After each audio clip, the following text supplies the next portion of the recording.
So Aaron, you found the text on the Safari, the same text we're using? Yeah, I think so. The commentary says it's the scenario in our Mishnah, a man and his father, or someone else from whom he inherits. That's the commentary. It has the introduction. Yes. Yep. All right. Yeah, it starts off if a house fell down on a man and his father.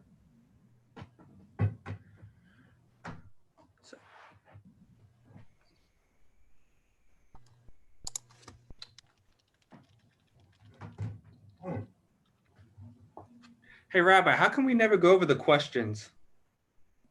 Questions for further thought. So the questions for further thought are really there for people who can't come up with their own questions, kind of like the Mishnah in the Haggadah for Pesach. And since we usually have plenty of questions to work with, I generally leave them out because just like the Mishnah section, sometimes people think that they only should be thinking or asking the questions on the page rather than having their own.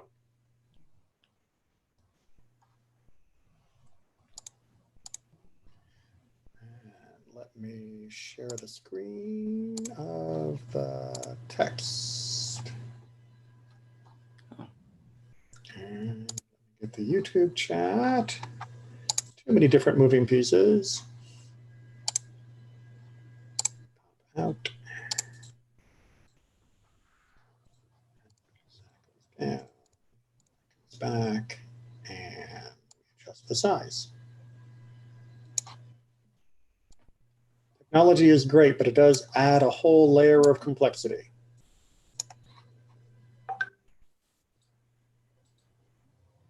Natan says he's running a bit late.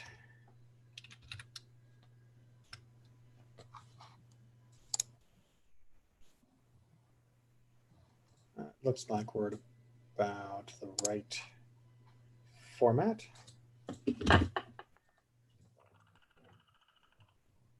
Just missed it. I was just trying to turn off the ringer on the phone.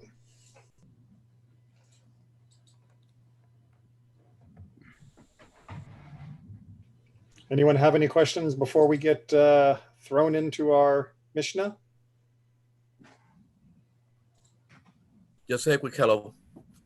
Hey, Joseph, how you doing? I'm doing okay. How about yourself? I'm doing fine, you know. Getting ready to have my final next week with rabbinical school. Oh, that's always a big moment. Oh yeah, Hebrew. That's also big. Yeah, I've been using Fanny for my tutoring. Well, she is a great teacher. Mm-hmm. Yes, she is, and a good friend. Which is great also, human being. It's good to have a good person and a good teacher in the same package. Yeah. Anyways, I'm gonna disconnect the video. I have to make a phone call, but I'm gonna be hearing. Okay, no problem. Thanks.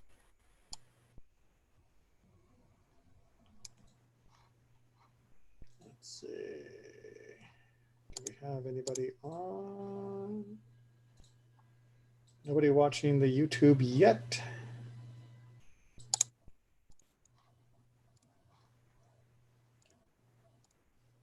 So Aaron, how's this whole shutdown thing affecting you?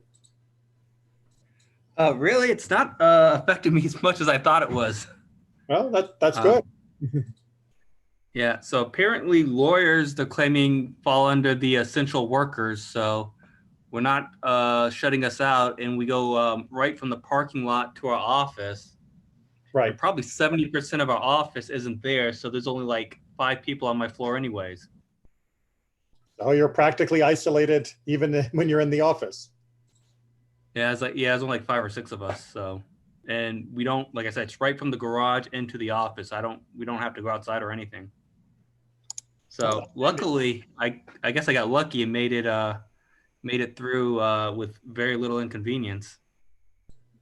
Well, let's hope for you and so many others that we can keep it at that level. Yeah, I know a lot of people probably aren't going to make it through with so little inconvenience. No, it's really depends on what people's job is. So many people who are doing the forward-facing service industries and other types of jobs, they don't have the option to be able to do their work while still being isolated. Yeah, I'd be in trouble if I was still in private, if I was still on my own. Right. I just switched to that firm in January and we're salary. Well, that was good timing, I guess. Yeah, lucky if nothing else. I don't know if we can call anything over the last couple months lucky. Yeah. Well. But I know what you mean. Yeah, I heard some of the other attorneys who are by themselves are struggling. Right. I've heard that the courts are mostly not hearing cases at the moment. Yeah, just emergency cases. Right. It's amazing how much we actually rely on being in the same room with other human beings. Yeah, I think some of the judges are trying to do it with telephonically to the extent they can. Right. As much as people seem to think or seem to feel like they're walking around in their own little bubble, turns out we actually do need to be with each other quite a lot. Yeah, it's very true.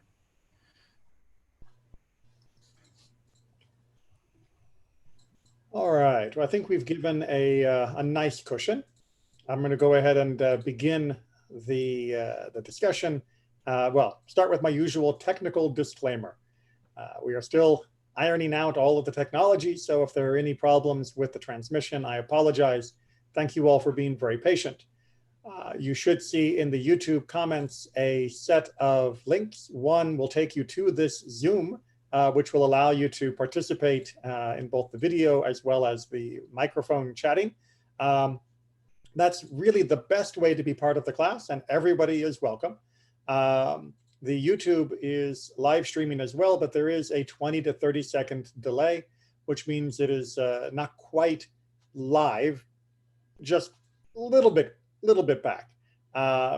In both the chat for Zoom as well as the chat for YouTube, there is also a Dropbox link that will take you to the PDF for this text, or you can look up chapter 9, Mishnah 8 in any copy of the Mishnah, and you'll find something very, very similar.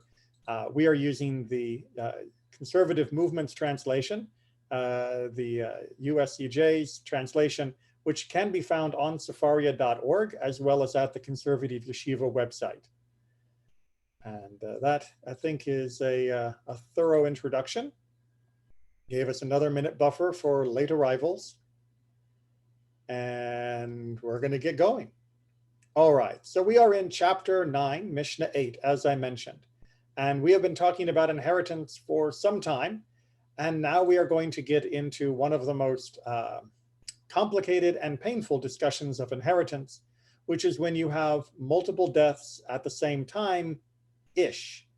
That is to say, if one person was to die and while being witnessed, and then the next person was to die while being witnessed a minute later, then there are no questions about how to handle the line of inheritance from the first to the second, from the second to subsequent heirs, and so on and so forth. What we're going to be looking at is when you're not sure who died first, and who inherits will be drastically different in some cases, depending upon who died first. And as you can imagine, different heirs will have a vested interest in assuming it was one or the other of the victims. I know that we all want to feel that in times of strife, when there are multiple people dying in a disaster, that everybody, of course, would simply be heartbroken, which is true. But heartbroken though they may be, the disposition of the property is still important. Property was the means of survival. It was the means of continuing the family. And so who got what was not a cold and calculated discussion, but a legitimate concern of who rightfully inherits what after a crisis like this.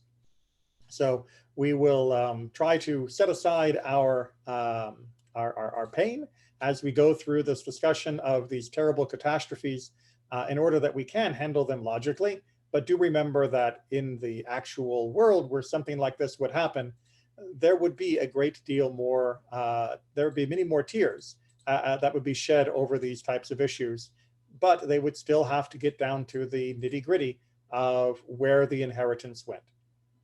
With that as an introduction, I will extend once again the invitation. If anybody would like to read the English in the bold while I then give commentary, that is fine.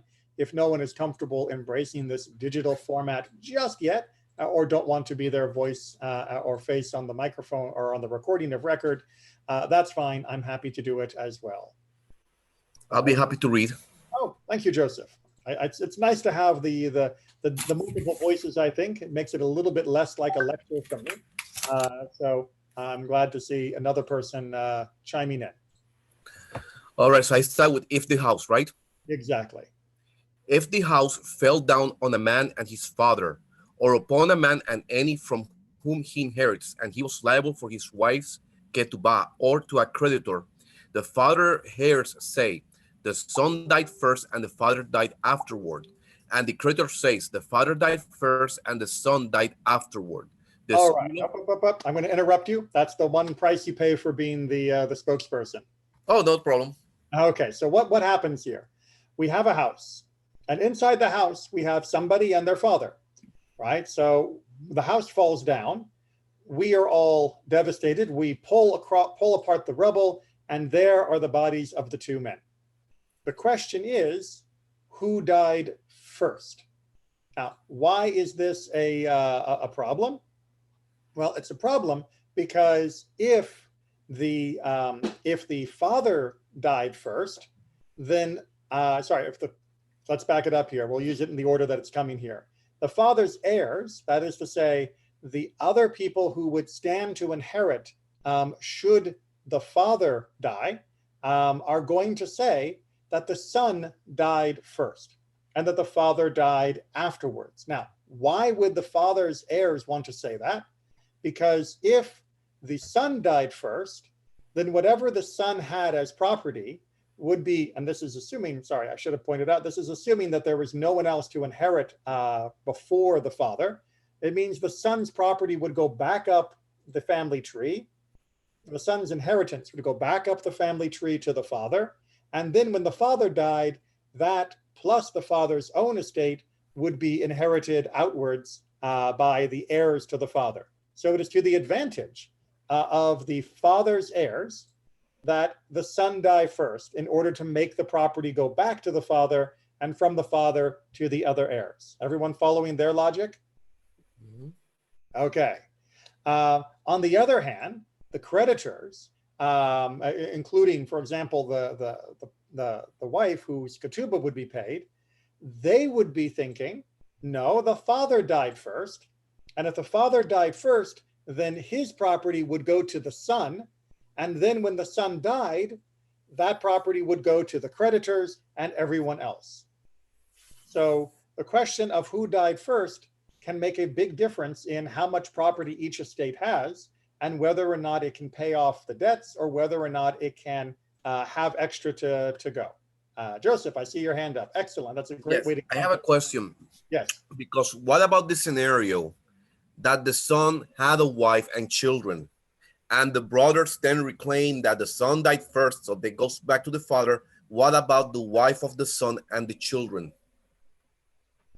Okay, so if there were children of the man, we're going to use the terms in our Mishnah, right? If there were children to the man, as opposed to the father, so these would actually be the grandchildren at the bottom of the tree, then if the man died, his children would inherit directly from him. Now, the wife, it's different because the wife does not inherit directly from the husband. So even though she has a lien against his property in the form of the ketubah, she does not inherit the actual property from her husband under Mishnah law. So if there was a son, then the son would inherit and the father would not. So it wouldn't be much of an issue here. So we're really dealing with a scenario where there is no one to inherit from the man except for his father. Does that make sense? Yes. Okay. Thank you. No problem. Any other questions before we see what the school of Shammai and the school of Hillel want to do with this? I actually had a question. Yes. If the son, doesn't the creditors get to inherit from the father's estate? From the father's estate, yes. Oh, you mean, So- but not because of the son. When the son dies, the father does not inherit his debts. Right. So if the son died first, his property would go up to the father, and wouldn't there be more property for the creditors to go after if they had the son and the father's assets to go after? No, because they would not be able to go after the father's assets. They could only go after the son's assets. So let's use the example of the father was a millionaire and the son was a pauper. If the son dies, and just by himself, just the man dies, then the creditors the creditors are just out of luck, right? They get nothing because he died poor and there was nothing to then pay off his debts. If the son dies and the father inherits whatever little he had, and then the father dies, the creditors are not able to go after the father's estate because that doesn't actually have anything to do with the debt that the son had taken on. Why not sorrow, right? Why not? Because they died at the same time. I think the confusion is the son's the creditor then, right? Yeah, the son is the creditor. Right. The son is the debtor. The debtor. Sorry, the son's the The son debtor. is the debtor. Right. So let's use like a couple names. The commentary uses some names, but I don't want to confuse it. So let's just use Isaac and Jacob. Right. Let's imagine Isaac is very rich and Jacob is not so rich.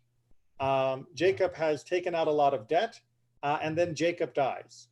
If Jacob dies all by himself, the creditors don't get very much because the estate doesn't have enough to pay them. On the other hand, if Jacob dies and immediately is followed up by his father, well, Jacob's money would first of all have gone to the father, but now with the father dead, it goes to the heirs of the father, but the creditors cannot tap into the father's, Isaac's estate to pay off Jacob's debt because Isaac's estate is not responsible for what debts Jacob took out. Go ahead, Natan. Yes, 2 questions. How soon is soon between each debt? Well, here what we're talking about are basically near simultaneous deaths. But if it was spaced out more, and I think you just missed the introduction that I was giving. This is entirely if we have no witnesses to which one died first. If we know which one died first, then we would settle it very differently. We'd settle it according to the actual order of who died first. So if one dies on a Tuesday and the next dies on a Wednesday, then there's no question of how to handle the inheritance and paying off of the creditors. So the question is if both died like a 1 or 2 hour difference.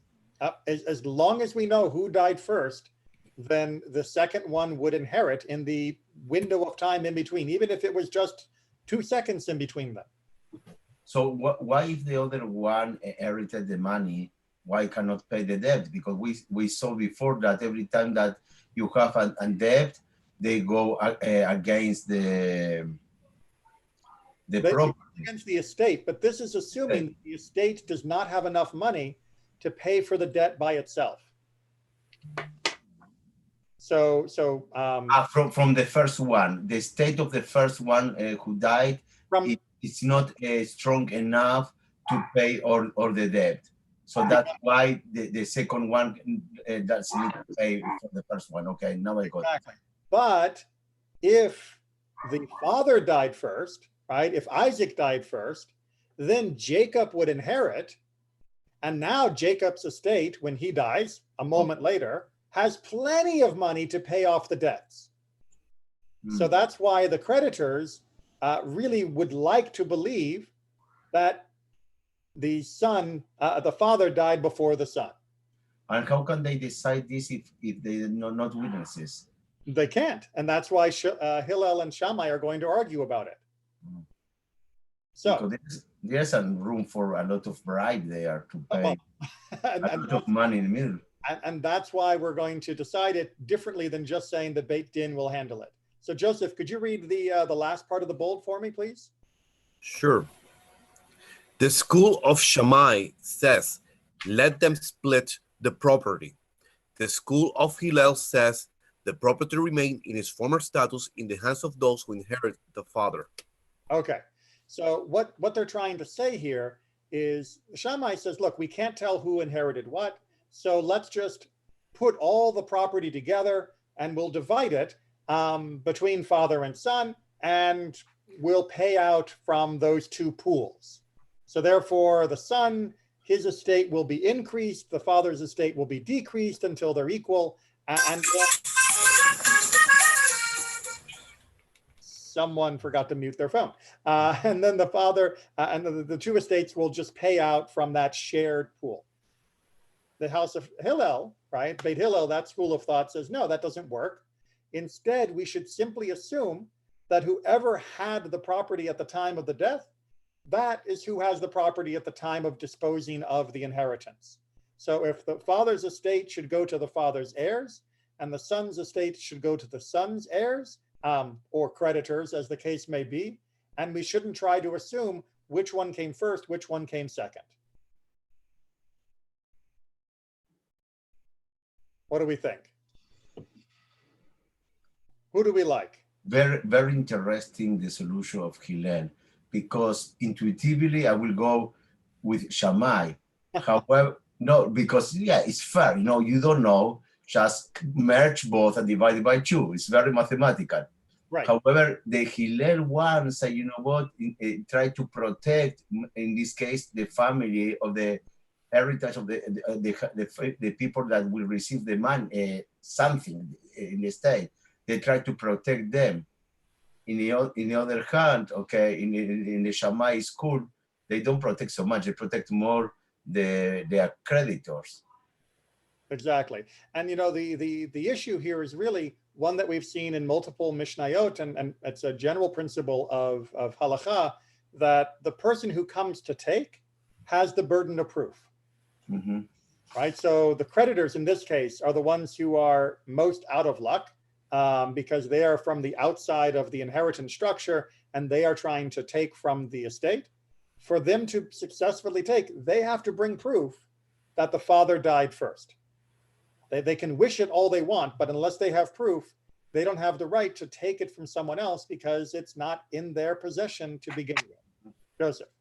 I was going to say that my perspective of Shammai and Hillel, especially in this case, is that Shammai always seems to me, or at least most of the time, that he's more rational. And he goes with, by the book, this is what needs to be done. Hillel, on the other hand, it seems to me that he's more compassionate. Certainly, there is a general tendency that Beit Shammai tends to be more strict in their interpretations, and Beit Hillel tends to be a little bit more flexible in their interpretations. Mm-hmm. But sometimes it's hard to really, work that out. I mean, which one of them is being more compassionate here? Beit Shammai is saying, look, let's just share it all. That could be seen as being very progressive and very sympathetic to the needs of everyone. And Beit Hillel is saying, look, no, you can't take money from people unless you have proof that you get it, which could be a stricter way of looking at it. So it's just perception. It's just my perception. And that's, if I may say, I think that's because Beit Hillel has a much better marketing department. Yeah. Beit Hillel essentially became the dominant stream of Jewish interpretation, which is why they almost always win, this case included. And part of that was because they had the reputation of being more understanding, the reputation of being more respectful. They had Rabbi Akiva. And because Rabbi Akiva was a very strong student of that school of thought, and he became the very dominant voice of rabbinic Judaism going forward. Hey, Rabbi, I had a question. Yes. Was the reason that this that they don't follow Beit Shammai is that if the other inheritors had a right to inherit, and it turns out that they were wrong, then that would be a violation of Torah law, then, right? where if the creditors did inherit, that would not be a violation of Torah law. It's an interesting way of putting it. But if we were to remove the scenario from inheritance and just say there were creditors against the father and creditors against the son, the ruling would still be the same. It's not necessarily about who has the inheritance law versus credit law. It's about who has the property in their hands, and only the person, and for someone to move it from that hand to another person so then they could get it, they have the burden of proof. All right. All right, I scrolled down a little bit for those who are hoping to read along with the commentary on the screen. I'm sorry that I can't quite get the full page on the screen because if I do that, then the text is too small. But I will try to be mindful of those viewing it rather than reading the paper that I put in the link or reading it on a different tab to try and make sure they can see all the text. Now, Rabbi, but in this case also there is another interpretation, because in some way Beit Shammai is more progressive, because in that way, if for example the first one to die, he was poor and he has sons and they not receive anything because they don't have property, with Beit Shammai they will receive something. So in some way actually they are more progressive if you see this way. In some circumstances, and that's one of the reasons why we have law rather than just saying, well, let the judges figure it out, because a judge might be very sympathetic. The son might have left behind orphans, and the not orphans, but might have left behind because if there were sons, then Reuben would then the son's property would have gone to them, but they might have tried to interpret that the grandfather's money should go to them too. There's a lot of things a person might be tempted to do, but what happens if the heir might have been a bad person? Okay, fine, he has a wife who has a debt against him, but the wife is not a very good wife. And so therefore, do we allow her to get the money, or do we say no? And the answer is, don't let the court just decide. This should be decided by the general principle in order to avoid having those kinds of subjective interpretations. So the halacha go by Hillel. By Hillel, yes. Now, something very interesting that I learned now that I have so much time to study, that is very interesting with Rabbi Akiva. Actually, he was a merge, a mix of both schools, because he studied first with Beit Shammai, with Rabbi Eliezer, and after that with Rabbi Yehuda, with Beit Hillel. And when many of his interpretation was a kind of mix of both. He used both. Sometimes he ruled with a kind of pro-Shammai and most of the time more Hillel. But he was a very hybrid person. He is a remarkable transitional figure, and coming where he does at the Bar Kokhba failure, his interpretation and his style was essential to prepare the continuation of Mishnah and Jewish law during the next few years of the dark times, before it could begin to get resurrected until it became its strength again with Rabbi Yehuda Hanassi and the establishment of the Mishnah as a formal published document. So yes, Rabbi Akiva was just an amazing person. It's a kind of synthetics of both houses. In many ways, yes. It's true that Rabbi Yehuda Hanassi born the same day that Rabbi Akiva died. That I don't remember having read. Some of the biographical details, I'm afraid I haven't reviewed for 18 years. So it's been a while since I reviewed some of the biographies. Okay, that's good. Sure, sir. I have a question with the resurgence of philosophy in Judaism, especially with Rambam, that he brought many of the ideas from Philo and all those schools of thoughts. With the interpretation that Rambam did on the Torah, with his commentaries that he did, was he more aligned with the school of Hillel or Shammai? Well, by the time Rambam came around, Maimonides, everything was pretty much already a done deal. There really were no longer two schools of thought. Judaism had been, much as Natan was saying, synthesized into more of a single path by that point. So he wasn't leaning one way or the other. He was simply following the precedent that had come before him. So in other words, the philosophical and also the mystical, they just followed the school of Hillel then? So basically, I mean, primarily, they followed the interpretation of Beit Hillel as was laid down by the later rabbis, and then was continually clarified through the Talmud, and then was followed through by precedent with the Gaonim, and so on and so forth up to their day. This is one of the ways that halacha lamase, the actual halacha of each given generation, is the result of what's come before it. And it's also why someone can have a philosophical debate or discussion that will reopen some of the earlier era's discussions, but it doesn't actually change the behavior of the current generation. That's already a single pillar that's been established. Okay, thank you so much, Rabbi. Good questions tonight. Thank you guys for all participating. It makes the class much better than just being a lecture. So excellent questions. All right, shall we move on to the next Mishnah? Mishnah 9:9. And you're going to see a very similar type of theme. Joseph, do you want to keep reading, or is that okay with you? I'll continue. Thank you. If the house fell down on a man and his wife, the husband's heirs say the wife died first and the husband died afterward. And the wife's heirs say the husband died first and the wife died afterward. All right, and we're going to go ahead and finish it off because it's going to follow the same pattern. The school of Shammai says, let them split the property. The school of Hillel says, the property remains in its former status, the ketubah to the husband's heirs, and the property that comes in and goes out with her to her father's heirs.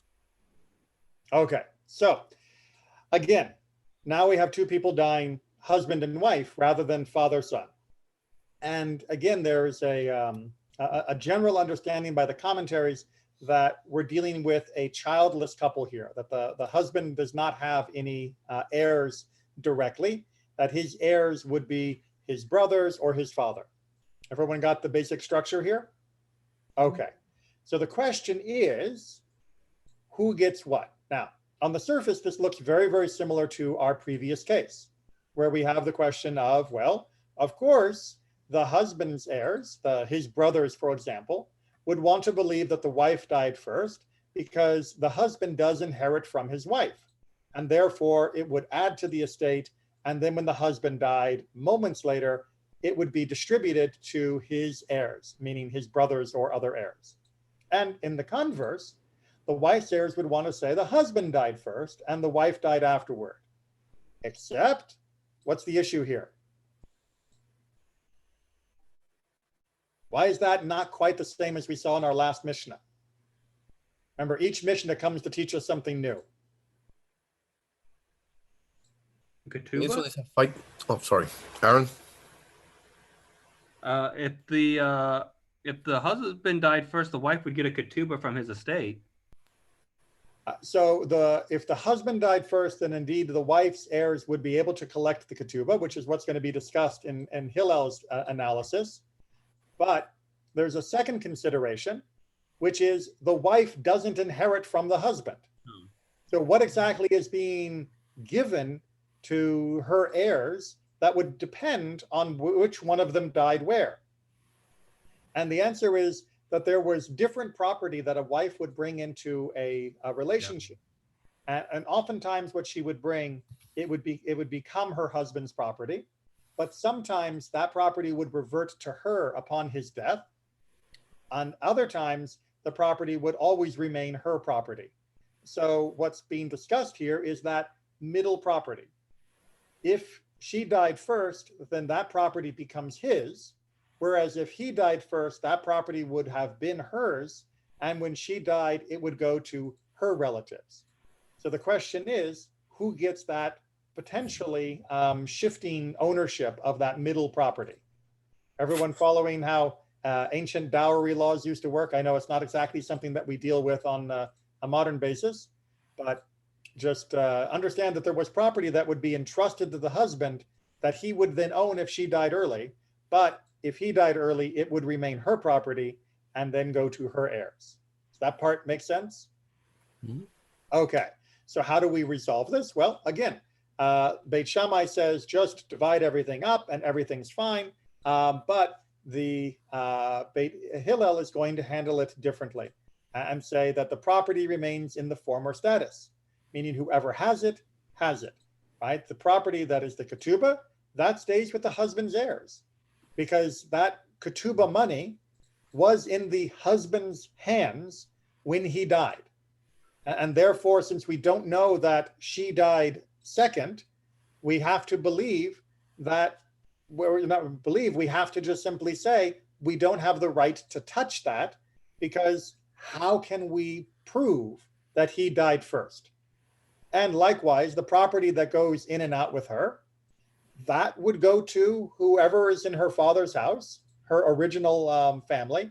That would go back to her, because we don't have proof that she died first, and therefore there's no way for the husband's heirs to stake a legitimate claim to take it. Very consistent. Very consistent, but it's a general principle that each Mishnah comes to teach something a little different than the prior Mishnah. And that's why we had to specify this different property status between husband and wife, just in case you might have thought differently. The Mishnah had to bring that. Make sense? Okay.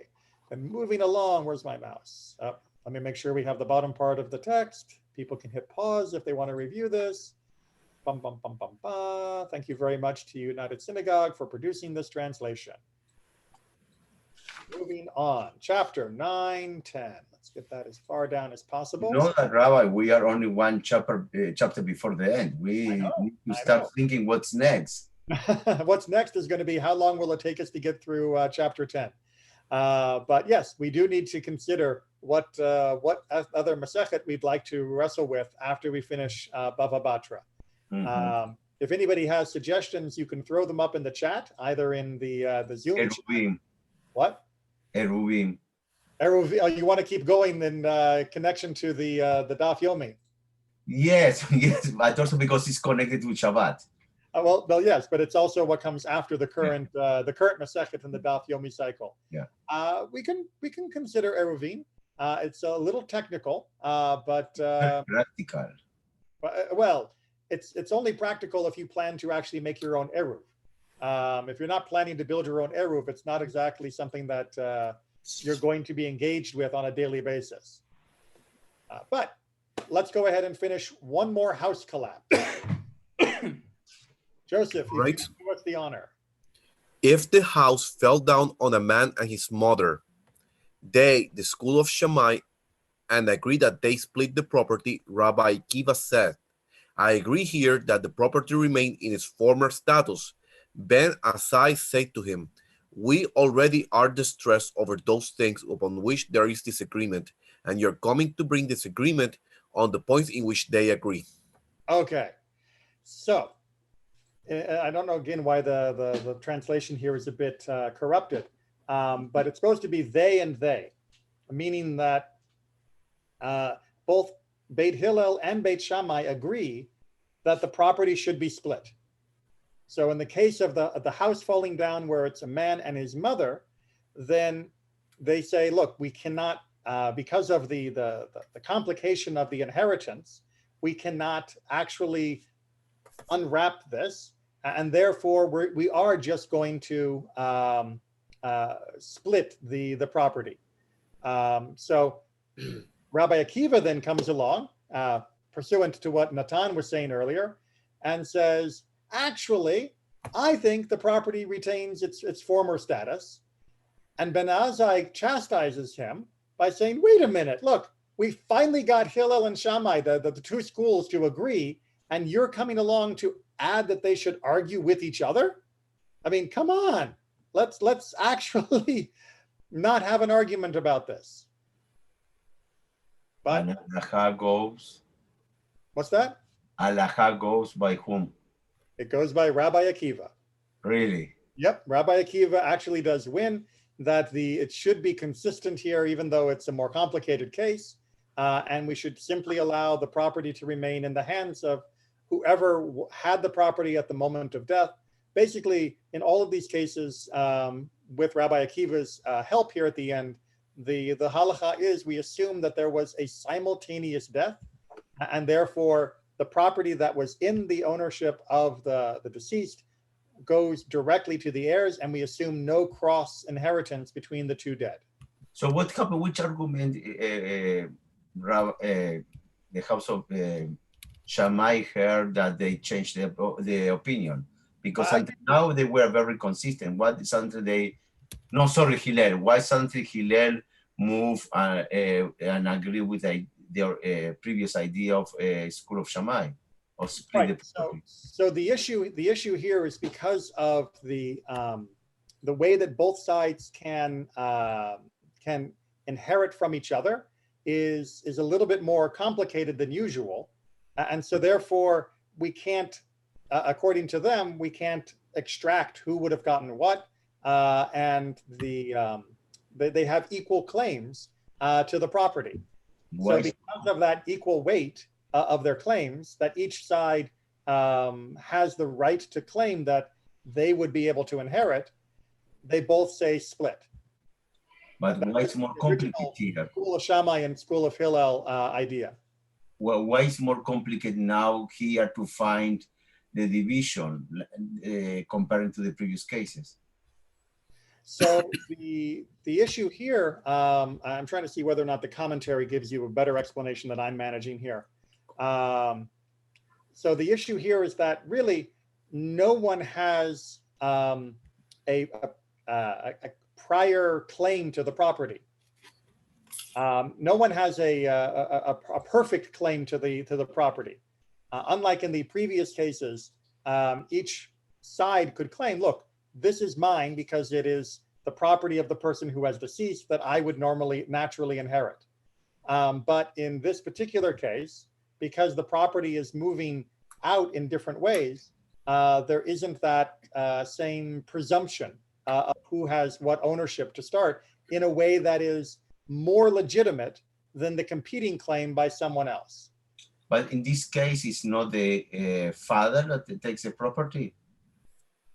So we have to sort of work out here that there is not anyone who has a prior inheritance. That's why, of course, we assume that the man had no sons in this case at all. Correct. So it's the father that takes it, no? His father would normally take it, yes. Because takes from the wife and takes from the son. No, the father would not normally take from his daughter-in-law. Right? If we have the husband and wife. Yeah. The husband and his mother, which is not necessarily the current wife of the father. Right? Remember, both divorce and remarriage were very common. So there might be a blood relationship between the son and the mother and father may not have that relationship. And not blood relationship, obviously, but I mean not have an inheritance relationship at all. So the father, let's keep all these straight. The son and the mother both die. There may not be a unified person to inherit from both of them. That must be the case that we're dealing with here. And therefore, we can't say that any of the other heirs have a prior claim to the property. However, Rabbi Akiva is going to say, we are going to treat it that way. We are just going to say that whoever inherits from the man gets what was in his hands. Even though, yes, there's a good reason to believe that it should have become blended and mixed, we're just going to handle it otherwise. So that's assuming that the man doesn't have any siblings from the same mom. From the same mother who did. Yes, yeah, we're dealing with the rarest of rare cases. Okay.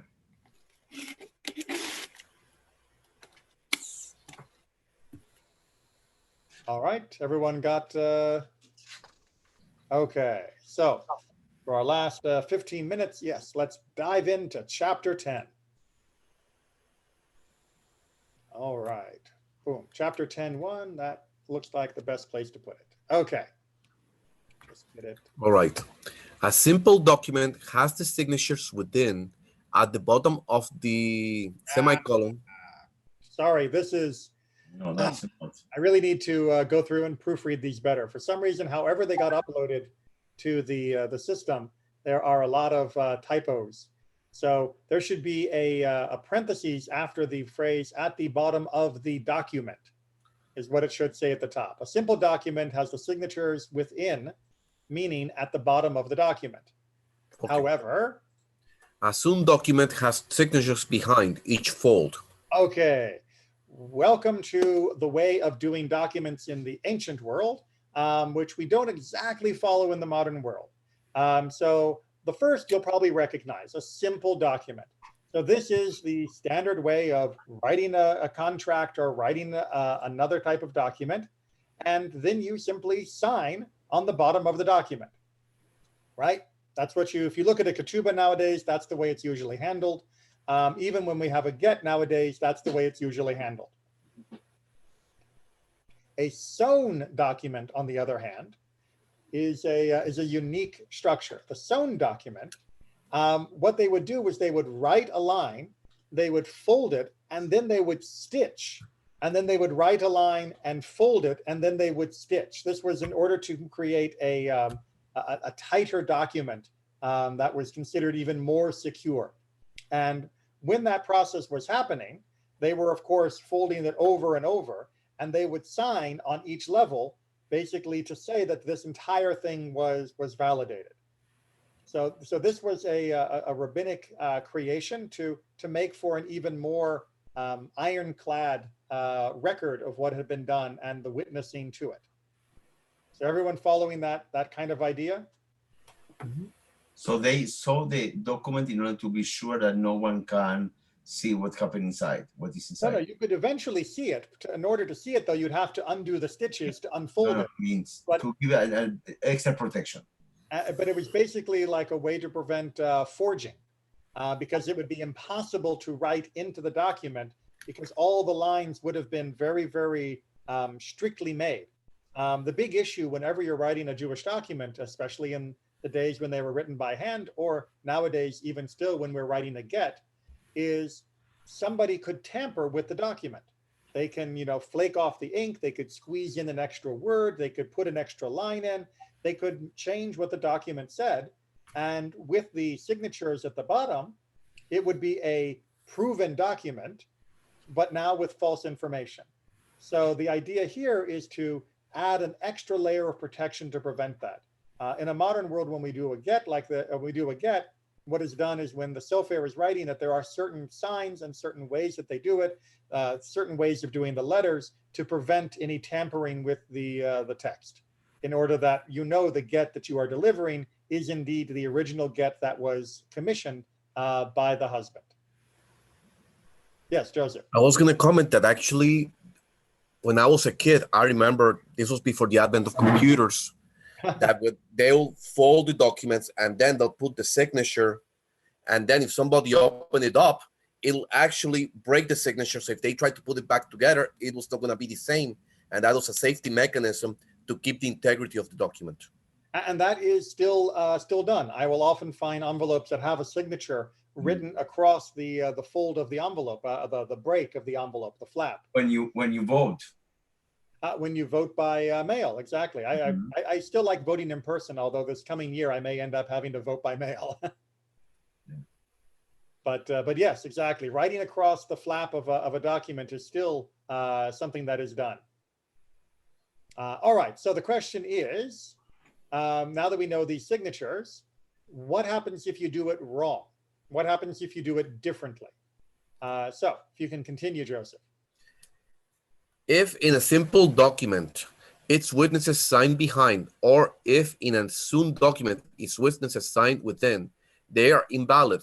Rabbi Hanina ben Gamaliel says, if in a soon document, its witnesses sign within, it is valid since it can be made into a simple document.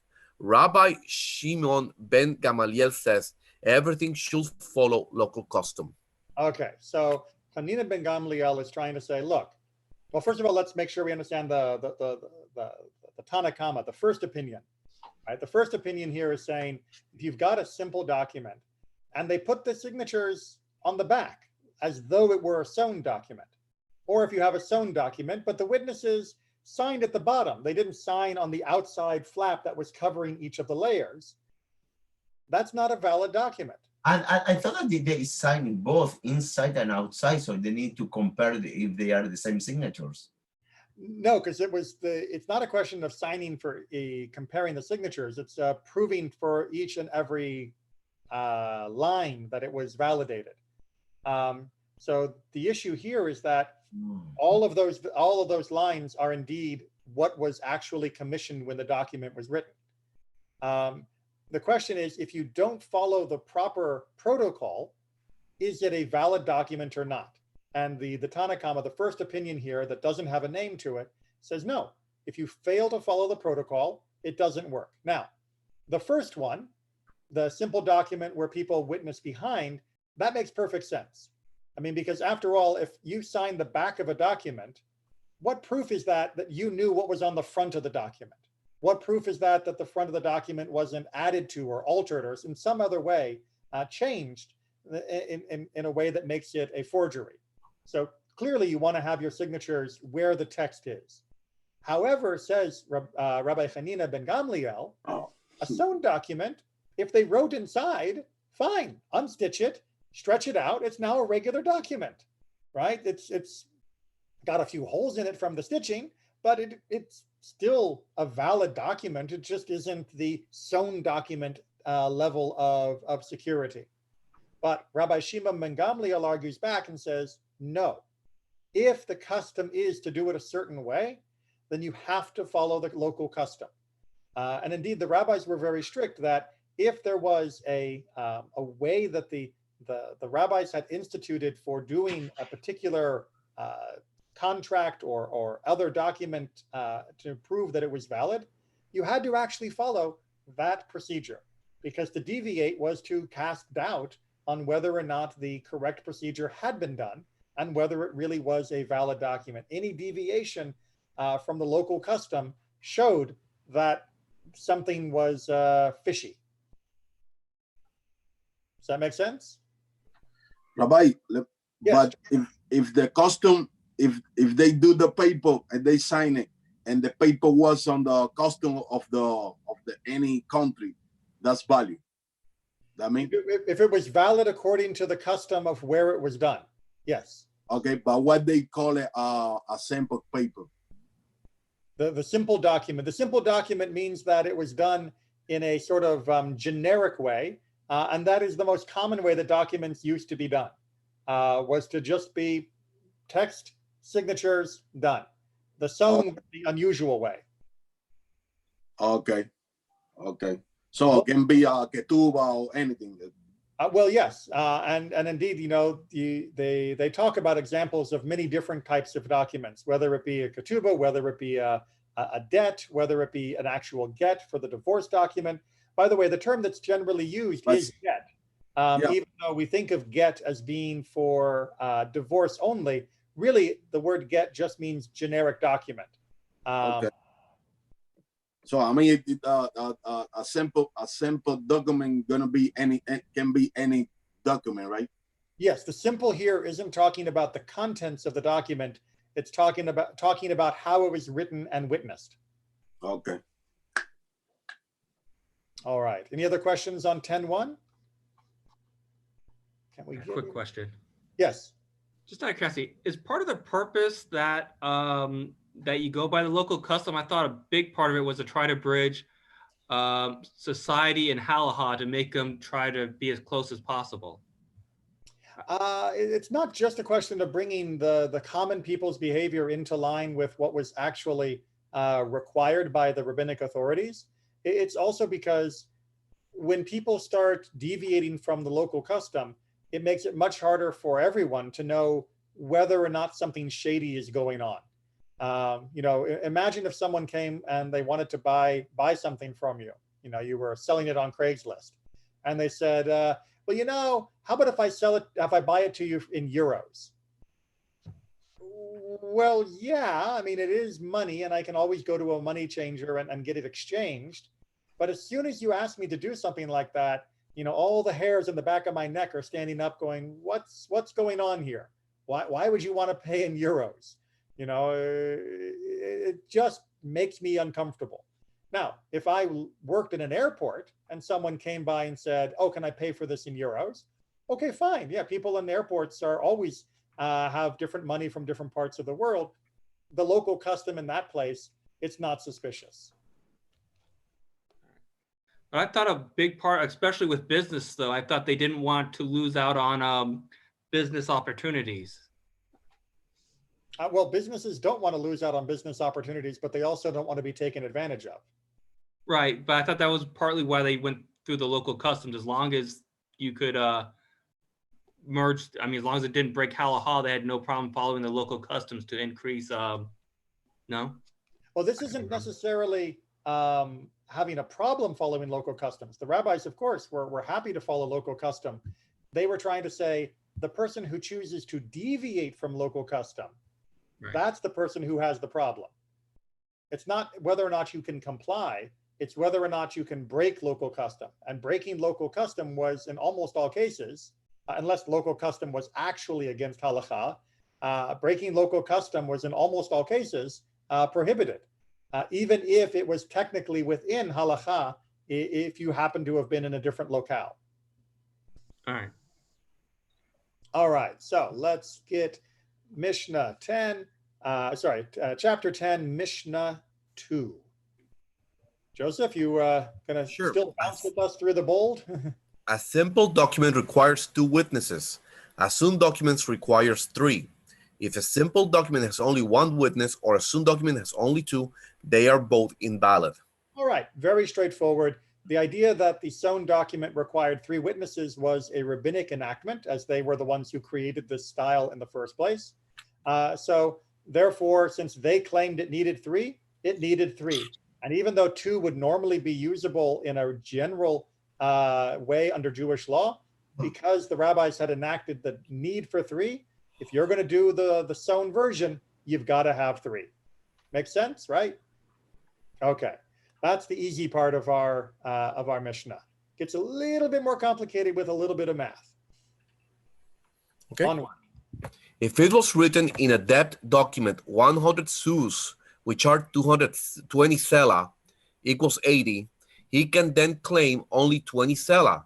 If it was written 100 sus, which are 30 sela, 120, he then can claim only 100 sus.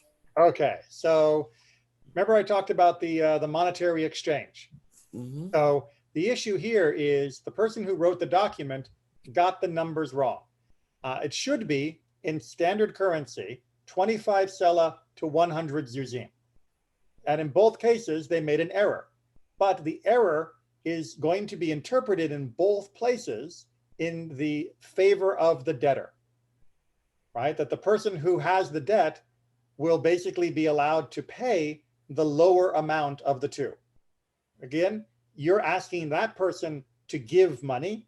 Therefore, you have to prove that the money they need to give you is equal to the correct amount. If you leave room for misinterpretation or error, it's going to go to the debtor's favor. Hey, Rabbi, I got a quick question. Yes. This is the same kind of currency, right, that we're talking about? It's not like different currencies, right? Yeah, this is like, the difference between $20 bills and $10 bills and quarters. If I said, you owe me 100 pennies, which are 20 nickels, right? That would actually be correct. But if I said you owe me 100 pennies, which are 15 nickels, technically you could pay me by just giving me 15 nickels. So just out of curiosity, this example, for the most part, assumes you're buying something on credit, right? Because if I actually gave you $1 and let's say I got the conversion wrong, I could say, hey, I loaned him $1. Shouldn't you have to pay me back $1?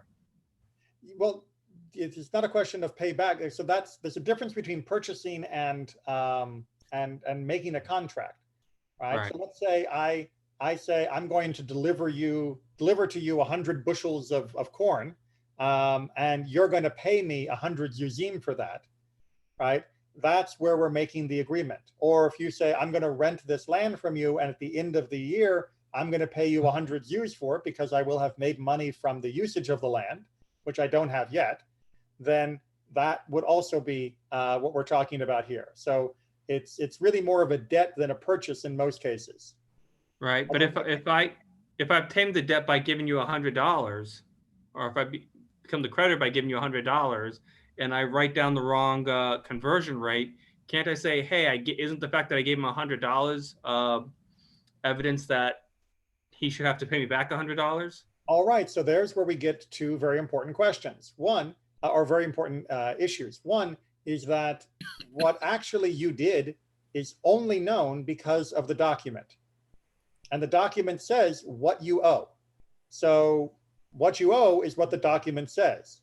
The second part of it is that the reason why this would be legitimate and not just an error, like my nickels and pennies example, is because in the ancient world, coins were not always of good purity.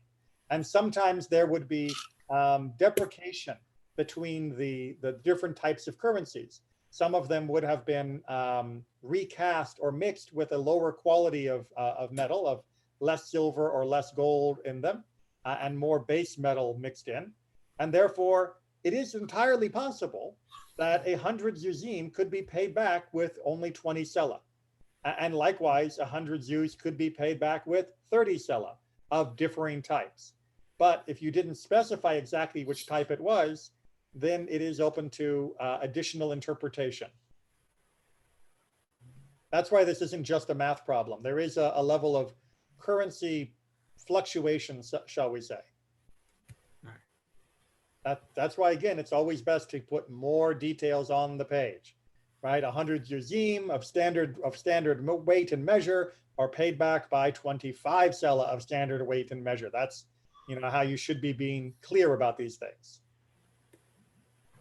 All right, let's go ahead and move on to the next section.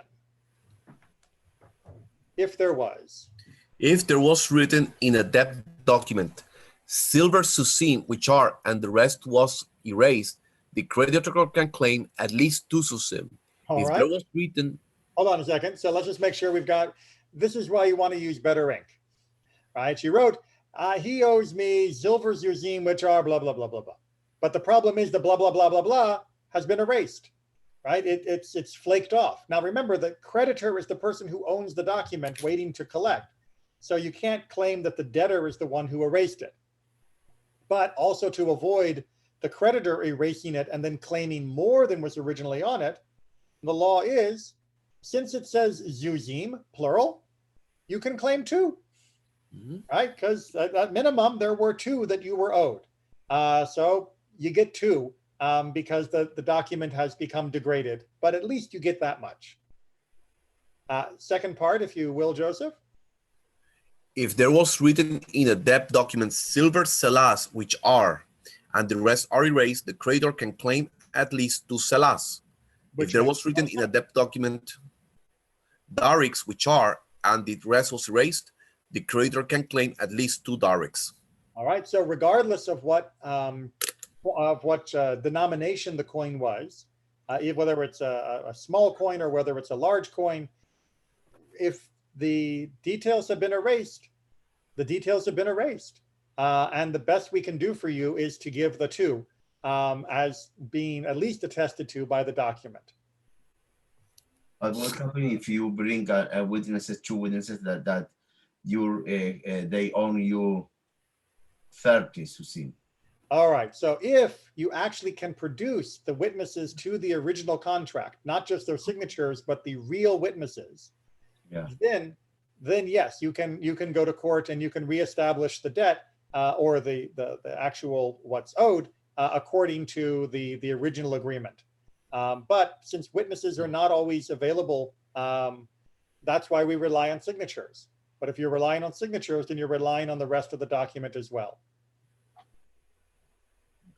Good? Okay. Last part of 10. Let me move that up to make it easier for me to read. Carry on. Joseph. If at the top was written amane, 100, and at the bottom 200 sus, or 200 sus at the top and mane at the bottom, everything goes according to the bottom amount. If so, why is the figure written at the top of the document? So that if a letter of the lower figure was erased, they can learn from the upper figure. Okay, so if there are two numbers that are conflicting within a document, the number that is followed is always the bottom amount. This is done in order to make sure that if there was a change in the intention, that the last thing would be the most accurate of the intention. Now, in case you think this is a little weird, but just imagine you're actually writing this out and you are saying, okay, you know what, we're going to do a debt here. I'm going to give you 100. And if you could write that down, and then, you know, you're going to pay me back next year and it's going to be fine and blah, blah, blah. You know what, actually, now that you mention it, you probably need more than that. All right, we'll make it for 200, right? At which point the scribe has already written the 100 at the top, basically forgotten about it. He's now written the 200 at the bottom and forgotten to go back and adjust the 100. We assume that the 200, the final number, was considered to be the appropriate, and vice versa. I originally said 200, but as we talked, I walked it back and only am giving 100. The last number on the page is considered to be the most representative of the last state of mind of the person who agreed to the contract. The argument then is, well, wait, why do we allow both numbers to even be? Why not just have one number on the page? And the idea is that this is a reassurance, right? This is insurance against this. If the bottom number becomes degraded, then we can refer to the top number and use it as a way to verify what the bottom one was supposed to be. However, that does work only if there is a minimum amount of erasure from the bottom one. Make sense? Mm-hmm. All right. We will carry on with chapter 10 next week, and we will finish chapter 10 next week at our current rate, next week or the week after. It depends on how quickly we go through. But remember, you don't get rewarded by finishing Mishnah fast. You get rewarded by finishing Mishnah in a way that helps you understand it and actually feel the intention of the sages. If anyone has any other suggestions besides Eruvin, I am open to a debate and discussion about which Masechet to do next. I like to teach what people will enjoy learning, but Eruvin is perfectly fine with me if no one else has a different preference. You're welcome to email me if you would like to try and put a few more. We even have in the Zoom the ability to put up a poll. We can have a vote. Yes. I was thinking you finished. You can finish. Oh no, I was just going to say we have the ability to vote if we want to vote on our next Masechet. But I just but you already chose one. But well, Natan has suggested Eruvin, which is I think a suggestion. We have not done Eruvin yet. It does line up with the Daf Yomi in the sense that we'll be studying it for at least a while the people who are following the Daf are in that Masechet. What about Berachot? Berachot? Would you say Menachot or Berachot? Berachot. We did already. Berachot, we actually did do in the Mishnah class some time ago. Oh, really? I don't know whether we have a recording of it, but we did study. No, they are not. Yeah, but we did study. What's looking for? Yeah. So what's the Eruvin and what's the other one? We don't have another suggestion yet. I'm saying okay. If you have another suggestion, I'm willing to discuss it. So you want email or? Yeah, email is fine or text, and then we can talk about it next week. Tani, we got Tani. Did we do Ta'anit? We've done so many. It's now getting hard for me to remember all the ones we've done. No, I don't. I tried to find the book that I have. Because Tani, I got the book. We have not done Ta'anit. One second, I can check you now. We did Megillah. And let me ask you something, Rabbi. Yes. Is the Mishnah written in rabbinical Hebrew? Yes. Maybe this is an idea. This might be trouble wrenching to this, but do that I'm studying Hebrew and eventually have to learn rabbinical Hebrew. Right. Maybe do like an overview of rabbinical Hebrew, the difference with normal biblical or modern Hebrew. That's an interesting class. I'm not sure that would really fit neatly into the this particular time slot, because that would really be like we'd have to go into a lot of examples, and I'm not sure that everyone would be able to benefit from that. All That's of the, fine. Eventually, I'll get there in rabbinical school. I thought that maybe yeah. if we could do it, I'll do it. If not, it's also at least worth a shot. It's it is a great topic, but I'm not 100% sure that we can do it in this class, just because I'm not sure that it's exactly what everybody's looking for from this time slot. And answering your question, no, we didn't do Tanit. Yeah, So what we can do is we do now a Rubim, and after Rubim you can do Tanit. That'll. So you can help people that also that doing the Dafyomi, so we can have a little easier life. It's fine. It's fine with me. I just suggested because I got the book. So if we do Eruvin, and I can follow. And then we do Ta'anit second, we should be finishing Ta'anit maybe in the summer, right? Or maybe around or doing Ta'anit during the time of Tisha B'Av. So that could work. Okay. See, everything comes from Shammai. That's it. It only depends on how long it takes us to get through things. All right, but we're going to go ahead and finish there. Thank you all again very much. It is always a pleasure to study and work together, but especially now that we don't get to see each other in person so much, it's nice to be able to spend our time together like this too. And Rabbi, I'm going to ask you, going back for my own, what would you recommend